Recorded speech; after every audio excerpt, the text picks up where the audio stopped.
Welcome to another episode of 100% Fresh with Two Chef Mission. We are Tony and Melissa, and we are here to talk about navigating food trends in a small business and how we do it. Yeah. So first, if you haven't heard of what a food trend is, food trend. Let's talk about that. What's a Alright. food trend? So, I would classify a food trend as something that becomes exponentially popular in a very quick and rapid time that a lot of people end up jumping on the bandwagon for it. So, I know this was in the early stages before a lot of people who came out more so with like celiac disease and all these other actual gluten intolerances. Gluten free was a really big trend that everybody was You going like towards. you jumped. But I was giving an Example. example. But we have Oh, examples. we do. Okay. That's my point. Sir, I jumped ahead. you did. Do you not see they're in front of you? For all you know. Do we need to restart? No, we can restart. Do we need to restart? We're going live. But We're my doing point it is we live. have notes. Not always. There's going to be a few that we record coming up that don't have notes, but this one has notes. True. Yeah. I should have Previous trends. noticed that. Yep. Yeah. Anyways, so let's talk about the definition Yeah. of Why don't you break that down for a us? food trend, which is the changes and shifts in consumer preferences, behaviors, and consumption patterns related to food And beverage. and beverage. Yep. Yeah. So basically similarly to what you said. So it's going to be what people are ordering. And it's That's kind of true. like you don't necessarily throw something out and just see like what happens, but kind of. Yeah, because you never know what will end up becoming a food trend. Yeah. And it's going to be it could be cooking methods, it could be well, and those are going to be like your factors, right? So Yeah, let's talk absolutely. about factors now of food trends, which is going to be things like ingredients, Yeah, that makes sense. which would be was where you talked about. Yep. Yeah. Flavors, Okay. techniques, which would be cooking With certain equipment and everything. styles and stuff. Yeah. Dining habits and nutrition. Okay. Now, actually, a good example for nutrition would be like superfoods. Yes. That would be Superfoods another, are which like actually kind is of a really good point on that. that is a topic of one of our podcast episodes. We haven't Yep. we haven't done it yet. Like it hasn't. It hasn't released yet. You won't see it yet, but it is a future. In the future, superfoods will Yes. happen.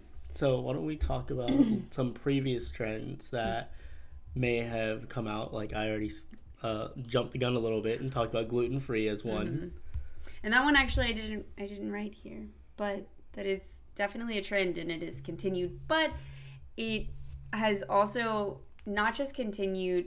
So what Tony is talking about is that at the time it wasn't as known, That there's as much allergies or Mhm. actual but it intolerances around it. right, but it also it kind of exploded because there were also a number of people who were just like, "Oh, it's healthier."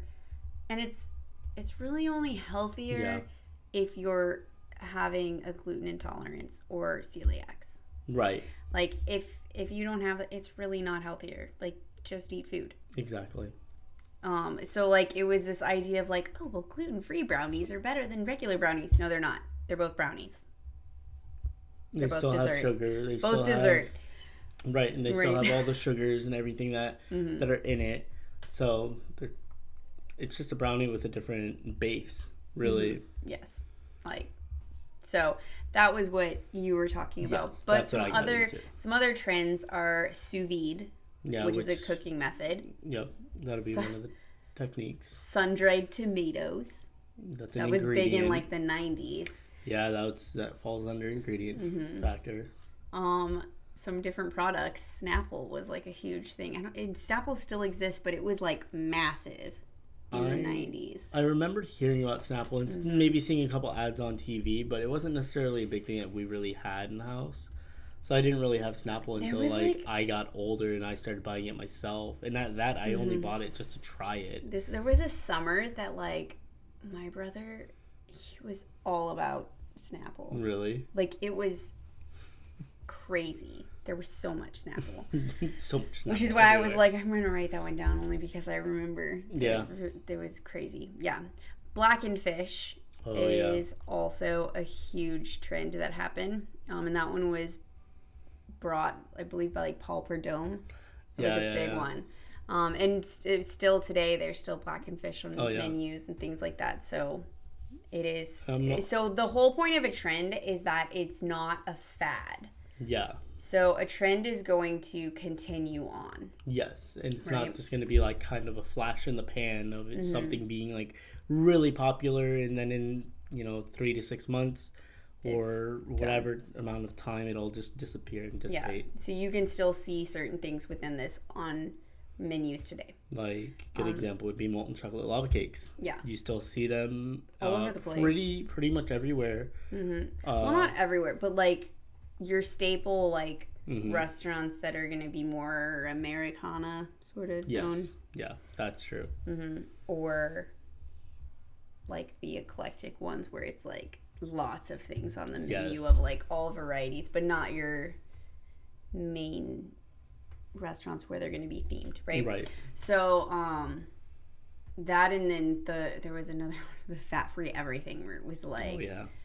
fat free or reduced fat and all that stuff. Like that's where everyone was super worried about all of that, which is interesting because not all fats are created equal. So like Yeah. not all fats are good, but we also need fats. Right, because there are certain nutrients and Vitamins. vitamins that actually are fat soluble, so they need fat to transport. Mm-hmm. And I think And we're to going be to touch absorbed by your body. But that could be a so topic for another podcast. right, that's all the different all the And same food thing, topics. and I was going to say last thing before we go on to the next thing, would also be like sugar free That or one's low still a sugar. big That's a thing. really Like big the one still. zero Zero zero sugar sugar. and it's Yeah, like a soda is a soda. it really is. Soda is a soda is a soda. Or any sort of dessert that is sugar free Yeah. still is a dessert regardless of Which what you is put on it. which is why we would say moderation versus like trying to completely get rid of sugar. Exactly. It's part of things. They taste better. It really Let's be does. real. But what I was gonna say, so when we're talking about example of a trend versus a fad, one of the biggest like fads recently that I saw was the hot cocoa bombs. So Yes, like, yeah. and I there's remember seeing people who that. still kind of try to make it happen, but it was really big, like 2020, Yeah. and then it was like I this don't know past why year, it was it so because it big. was I like, don't know if it was due oh, it's to cool, you because pour hot milk over and it does a thing, but now yeah, it's not really that big of a thing anymore. right, So I would say that was more of a fad versus a trend, right. like the molten lava cakes, which are still a thing today, Yeah. and it's been a long time. No, it's been Yeah. I Or sous vide, which is still a thing today. right. I mean, we've worked in restaurants that actually did use sous vide Mm-hmm. as part of the cooking process. Yeah. But let's talk about some food trends that are actually happening. And why do we need to worry about it? I would say for us specifically, because we are in this food industry and we are part of that service industry where we are providing something for someone, we have to kind of stay on top of it so that way we know where we're going to create menus or how we're going to look at creating menus Mm-hmm. for individuals that may be coming to Orlando or maybe here and are requesting our services and Yeah. looking for something that we can offer. Yeah. And now we are going to talk about some of the top 10. Yeah. We aren't necessarily following all of these. No, but we But do try to follow some. even if it's like somewhat, because they're what is in right now, but also going to be in for the next while. Yeah, So you kind of have to adjust to it because it's what people want. exactly. And in the food industry, if you're not giving people what they want, they're not going to order from you. Right. And that's also within teaching those at home too, because we do both Yeah. cooking for people as well as teaching cooking Exactly. for people. Right. Because at the end of the day, we want to be able to help those that are at Mm-hmm. home that want to cook more or feel like they want to cook better. So, the first one is sustainability centric menus, which means that it's more eco friendly. So, people are worried about the ecological footprint of Right, their food, as well as, so that would be more locally sourcing, right? right. Or plant based, Okay, which is where, which actually there's another section that's more plant based, but right. But that it's could kind of worrying about, start it. it's worrying more about the sustainability of it and the environment. Yeah, So your f- footprint is going to be judged on how far your food is having to go to get to you, and how much work, energy, all of that is having to go into it. So you're having to do a lot more if we're getting our food all the way from the other side of the world, so from Asia. example, to here, versus us being like, it's strawberry season in Florida. We got our strawberries locally. Yeah, and there And it are was like maybe some. a few miles. Yeah, and that's the thing. There are some really great Mm-hmm. strawberry farms or really like great fruit farms just around, even here in the Central Florida area, that do source a lot of Mm-hmm. that market, which is fantastic. And I know Mm-hmm. I love supporting those smaller farms. Yes. So that is something that we really enjoy doing, whether it's exploring farmers markets, which recently has been a bit more challenging with wrangling 3 children. But Hey, I'm we do plan on figuring out going to the Strawberry Festival because we both really have absolutely, wanted to do that. and I think the kids will really enjoy it. I think so too. They love getting to have some fresh fruit. So Mm-hmm. to be able to even do a you pick kind of Mm-hmm. fun activity with all of them, where they can see where it's coming from. They're getting to really understand where that food is coming from and Yeah. how it's being grown. Yes.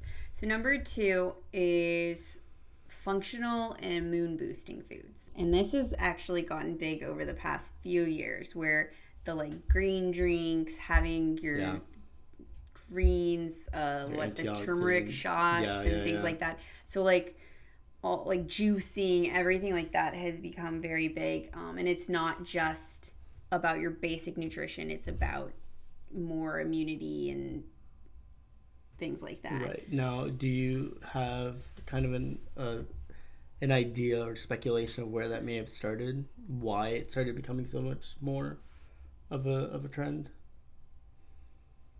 I mean, I think that people have. I mean, the juicing fad kind of. Well, when juicing isn't necessarily a fad either, it's more of a. It's a bit of a trend Yeah. now. So that's kind of turned into that. But people have wanted to get more healthy, but in a cellular level. Right. So I don't know if I would say that I know where that entirely came from. That'd be a Okay. deeper dive. No, I was just But asking as just a, trying to we would have to see. do, and that would be interesting, is if we did a fully deep dive within the food trends. Yeah. I don't know. Let us know if you want that, Yeah. No, I think it could because be a lot of fun. it could be cool. Um, because that one is definitely its own episode, Oh yeah. and it would be cool if we could get someone on who is very into it, because we Yeah. like on a very minimal level have done this, Right. but more just in bits and pieces, not to an extreme. Yeah, exactly. So, do you have anything else to add on that one? No, not really. I was just the reason I asked her was honestly because I didn't know if it was maybe the trend is getting more of an uptick after what happened in 2020. After COVID? Yeah, after COVID, after the I think it's pandemic and been, the thing everything. is I think it might have grown, but I think it's also before that. Yeah, because Because you have I people wanted who've to say like, that I started seeing some stuff about that before COVID even happened, before mhm. we I actually really think had it, big lockdowns. as people wanted to be safer and healthier, I think it definitely has exploded more. Yeah, But I think that it was still, it's been a growing trend. that's true.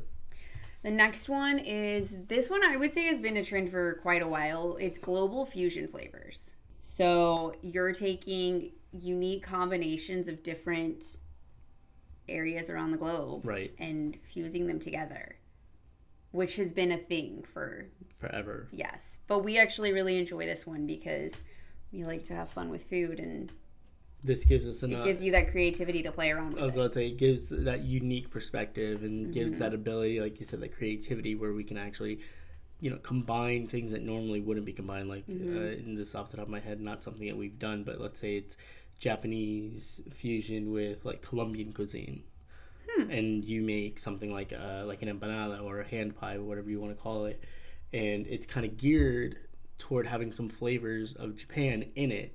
And I know your brain's already thinking I about some know. things I'm like, like, why did wait, you this do could this? actually be Why really did you do cool. this? I was like a Japanese sancocho, but like Oh I yeah, made of like exactly. all the now. But that's what I'm I'm saying. like, look out for It's really a some cool fusion idea. menus. It was Yeah. already something I was thinking about not too Mm-hmm. long ago because I was like, we could do kind of different fusion We menus could do and we so could many things. do some really cool Yeah. ideas based on, our own personal backgrounds Yeah. of where our family's from. Yeah, but the main thing is that you're taking the specific unique flavors or like the traditions of a Yes. certain culture and then you're fusing it with another. So obviously, you're not going to take polar opposites of like things that wouldn't you have to Yeah. use your taste and flavors to also think like will they work together or will they totally like no. Yeah. So, and that's something that as for us as chefs, and we've experimented with lots of different ingredients and recipes and things, it's a bit easier Yeah. for us. It really is. And it's like as you see, like as I was saying it, you could already see the My brain. gears in Melissa's brain just going like, oh wait, we could possibly do this and Yeah, maybe there's so this and many that. other. I don't want And to. I don't want to. I'm and like we're not already gonna like I'm dive not gonna into dive it. in yet. Not yet. Because So it's not that episode. no. But with that said, it's really Hmm. cool to be able to see what can be made out there. Yeah. So next is plant-based offerings. Okay, here's my take on plant-based offerings, and this is just because of my own preferences. Hmm. I don't really care for plant-based offerings. Like they can be good. Now the way I see it is like if it's going to be a whole ingredient bowl of plant-based foods. So like if you're going to be using like chickpeas or like different types of legumes and grains and different things like that, then yeah, I can jump on board, no problem. I think it really comes down to when you start messing around with something and calling it impossible burgers or The impossible beyond meats or and beyond meats, and I'm like I can't stand by that. hmm. That's just not that's my own personal opinion. I don't Yeah, like it. I I agree with you. Where this one is And this this is could be a that hot like take it's trend. a hot take Yeah. of for us is we're not about it. But that's because we are about if you're going to have a lifestyle that is vegan vegetarianism instead of just replacing Right. like you're taking so a whole ingredient such as protein like meat, right? Okay. Well, I'm like, okay, you're not happy with a chicken or a cow or a pig or you're not okay with it. Right. Fine. But why are you going to replace it with processed soy Right. that isn't like, edamame? Okay, that's soybeans. Right. That's the plant. Right. Okay. But like processed it's going to be an impossible burger. What if Just that is your replacement, why is it not just a burger? Or or like chickpea burger, I was just black about to bean say burger, bean burger, anything like that, quinoa burger. Those are whole ingredients. and they can offer not only such a depth of flavor and Hmm. texture to your burgers or whatever it is that you want to make with it, whatever patties that you want to make with it. It also offers the fact that you're going to still be getting all the nutrients from the beans themselves, and Hmm. combining that with other ingredients, you're going to have a whole complete protein, as well as you're going to have all of the benefits that everything has to Yeah. offer within that plate. And if you couldn't tell, we clearly don't specifically subscribe to the plant-based offering Yeah. trend, and that's okay. Everybody has their own personal flavors and Mm-hmm. preferences that they want to go to, and if you like it, more power to you. Mm-hmm. And it's We as chefs would just recommend you just use whole ingredients yeah, instead. and because we had a clip that was like an unpopular opinion, and someone got really unhappy about it, and I'm like, Yeah. I get it. But the thing is we're not telling you like, oh, kill the animals, do this. No. No, if you like meat, keep doing that. If you want to be vegan vegetarian because it's in, you're like it's not right, that's fine. What Yeah. we're telling you is actually educate yourself on whole ingredients that replace the nutrition that you need versus just replacing it with processed foods. Right. That's what we're saying. Because the whole point is if you're doing it for a lifestyle, you want to have it also be healthy You really and do. like good for you. Whereas like having just processed fake chicken nuggets, having processed fake Cheese. burgers that aren't we went to a vegan restaurant. He was really having a They hard have time with it chicken because it's like and it says mozzarella. mozzarella, and I was like, it is not mozzarella. Yeah. It's not mozzarella. It's not chicken. And I think this is really where it comes down to it, where it's like, It was a letdown of that restaurant. It really though. was, and that we went there with an open mind. Because I we wanted had vegan food, and what we got was just a bunch of processed stuff, and it was like, there's so many good things you can do for vegan and vegetarian foods, and Yeah. that's our point, is that there's so much you can do because like what the earth gives there's you only a minimal thing that's not vegan vegetarian. exactly. It's just when you start adding things that it becomes, oh, you put dairy in that, okay, we'll take that out, put something else in, Right. but don't just take something that's been made to taste like that other thing and you're like, but that's the anyways. Yeah. This could be a whole thing. But number 5, functional beverages. Which kind of goes with the immune boosting foods and stuff. Right. This is going to be things that are much more geared towards wellness. So Yes. it's things like adaptogenic drinks, Absolutely. infused waters, and specialty teas. Now, I think those all in general, great. Yeah. Sometimes I think people go a little bit A little overboard with it. the freaking water talk. Gosh. Oh yeah, you're talking about like The that crap- whole TikTok trend that's on just Which about water. I feel like which I feel like people are like, oh, but it's a functional beverage because it's having me get more my water with a bunch of crap added. But anyways, this is more about like actually having an adaptogenic drink. Yeah. Which, so the point of adaptogens is that they help. They're plants. They're made from plants that can survive in harsh environments. Yes. And they help your body. Correct. As well. Yeah. It's because basically the cells within those plants, like she said, survive in harsher environments, so they have the ability to adapt and change to whatever your body may need in that instance. Mm-hmm. And of course, it's not going to be instantaneous, but it's going to be over what time. your body needs over time. Right. So, and it's similar with specialty teas if you're finding ones that are specific. So, like, there's lots of things that are beneficial from like green tea and things like that, or different Ginseng, ingredients honey, green within tea, which is just really good. turmeric, things like that, Mm-hmm. within those teas. My point is so the specific, actually like quite a bit of these, so the functional immune boosting foods, the plant-based offerings, and the functional beverages, do your research. Yeah. If you're interested in that. And the thing is, it could be as simple as understanding of like, okay, I understand that I want more functional beverages because let's say you're somebody who either struggles drinking water or you feel like you're struggling and you're missing out on certain nutrients that your body may need. Having a functional beverage that can help in subsidizing those nutrients can make a world of difference, because then for you, you know that you're drinking something that you enjoy, but at the same time you're getting all these nutrients that your body's craving already. And it just helps out. Yeah. And the infused water, that is also why I'm saying to do your research. Look at what's in it. Yeah. And see if it's actually worth what it's saying it is. Or if it's infused water that you're looking for, it could be as simple as putting some lemons in water and then straining them out. And now you have lemon infused water, or cucumber, or even watermelon. And now you have watermelon water or cucumber water. So it could be as simple as that, just to get a little additional flavor into the water if you're really struggling to drink water by itself because it has no flavor. Yeah. Number 6, DIY and customizable meals, which is something that we very much are. Yeah.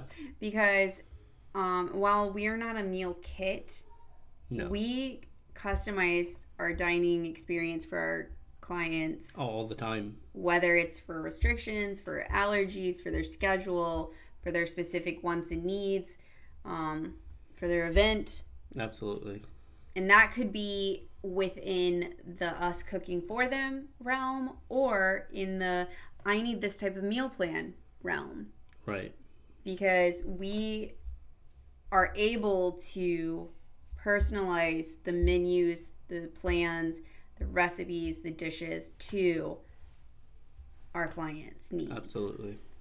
And that one is very much something that even before it was like a big thing, we've been doing this for years. Yeah. Basically since we started, the customizable aspect has always been a part of it, and I think it really just goes to show that when you're customizing something to you or your family, it's really taking into account the flavors and the textures that you really enjoy, and it's really understanding on a deeper level what it is that you like and how to secure that. And the DIY aspect would be when we did do meal kits for a bit. They weren't our favorite. No. But our meal plan site would be the DIY aspect of it. Using our recipes and being able to either follow along with the recipes or using our recipe as a springboard. Well, not even just that. So like our meal plan site has made for you menus where it's like, this is a plan that goes together and the ingredients are similar throughout it so that you use more of what you're buying. Right. Or you have the ability of being like, I like this recipe, this recipe, this recipe from all over our site, and put them into a plan together.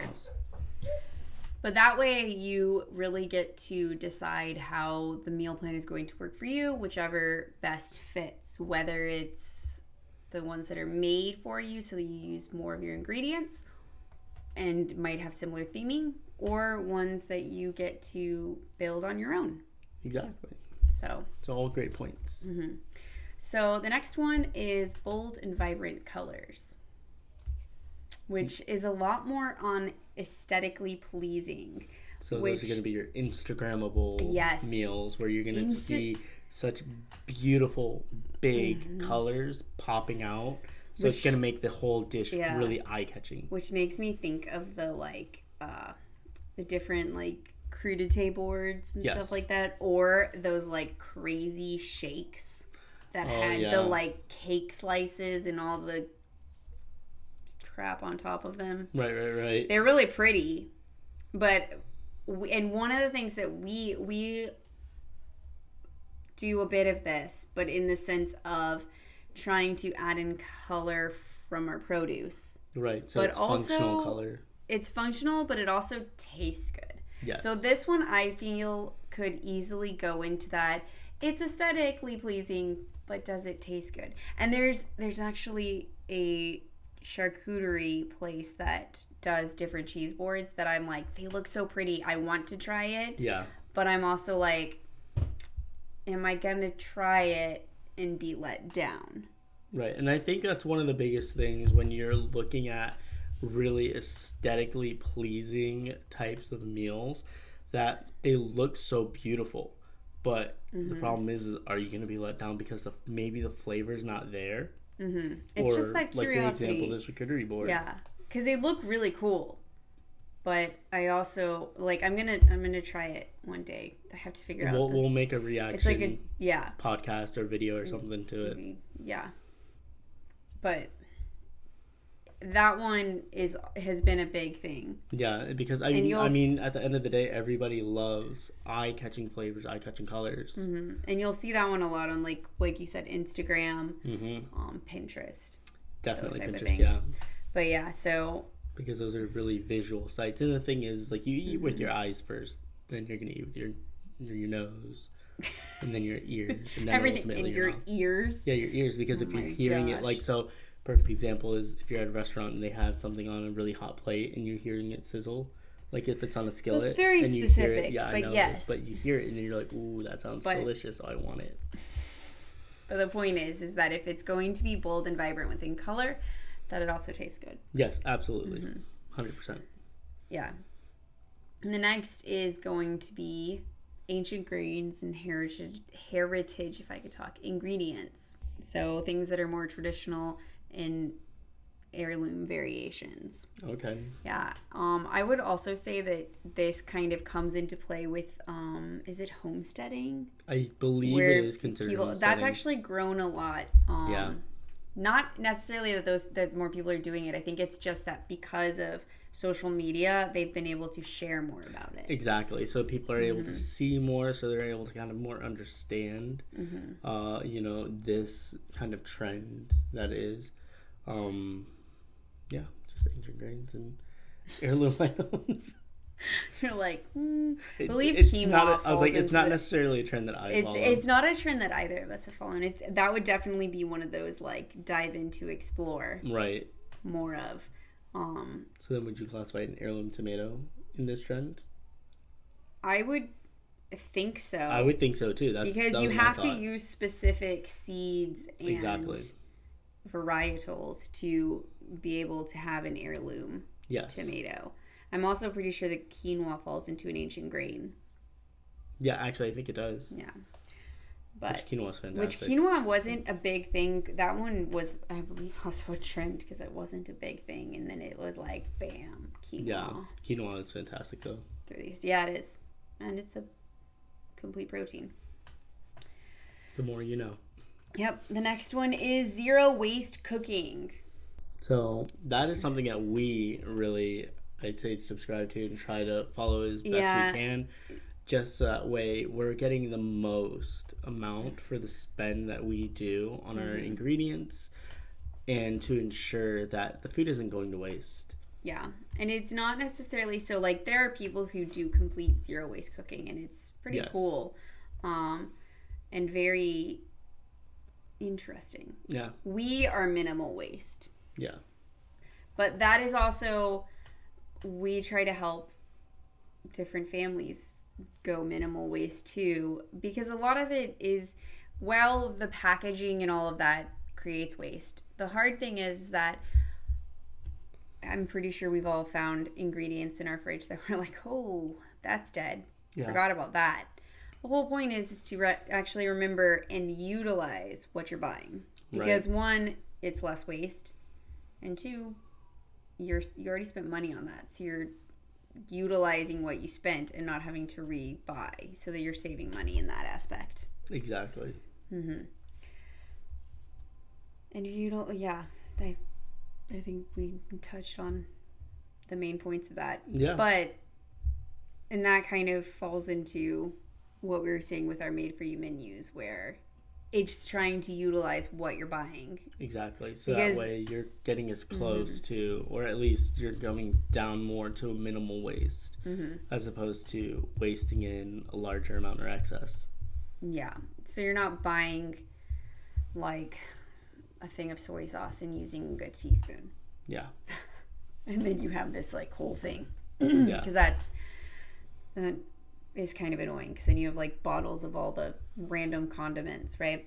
Oh yeah. So our last trend that we're going to talk about is hyper local ingredients, which is utilizing things like neighborhood gardens, micro producers, so things that are very, very local. So they're going to be probably within only a few mile radius of you. Or if you're really into this trend, you may even have your own micro garden where you might be producing your own microgreens, micro vegetables, whatever, and even producing your own garden. Mm-hmm. or having a tower garden to be able to subsidize some of the ingredients that you would be purchasing at the grocery store, such as like tomatoes, zucchini, eggplant would be one, broccoli is another really easy one to grow as well. Did you say herbs already? I did not say herbs, but herbs Herbs are are really great perfect for this. if you're starting out and you're like, I'd like to grow something. Herb Also, garden, really easy. also just be aware that the more you care for your herbs, the faster they will grow, meaning that they can begin to outgrow how much you're going to actually use pretty Mm-hmm. quickly. Well, and that's And where like neighborhood gardens become correct, such a good thing. right. I wish Mm-hmm. there was actually a neighborhood garden around here Yeah. because then I would definitely want to utilize more of that. So next we are going to get into our top 5 tips for if you're whether you're a small business or if you're just cooking for others and navigating food trends.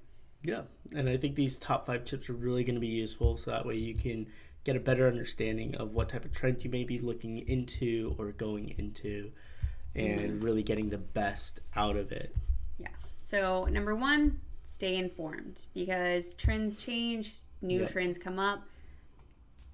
Keep up to date. yep, of course.